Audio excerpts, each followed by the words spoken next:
Jack Lee update sa post ni Mads, and during taping ng My Father's Wife ay nagrupi pa nga sa elevator at magkatabi pa nga si Jack at si Kylie, yun no. Wow, ay busy sila ngayon. Ayun pa nga ay story ni Kylie, ay busy sa taping ng My Father's Wife. Ito babati ni Jack. Balita ko, taga dyan sa Bicol. Ako, ang ganda dyan. Tsaka sarap ng Bicol Express. Baka naman. Joke lang. Salamat support mo doon kalagi ng My Father's Wife. And sana ma-meet kita soon. God bless.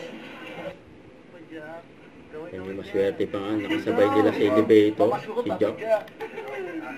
Kasi nila, nakasabay nila si Jack sa elevator.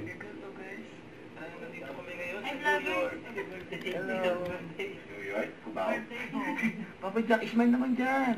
Smile daw, Papa Jack. Hello,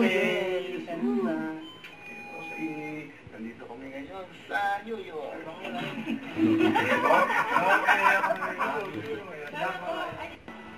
Behind the scenes sa My Father's Wife, ang bis pa nga tumakbo ni Kylie kaysa kay Kaysel, and Gina at Betsy.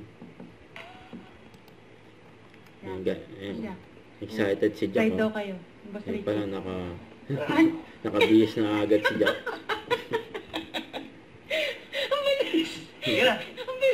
Ang ganda ng bahay ni Jack. Excited na magmotor si Jack. Kala ko ayaw mo.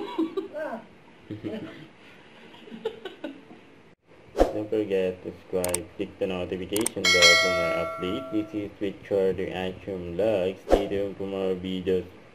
See ya.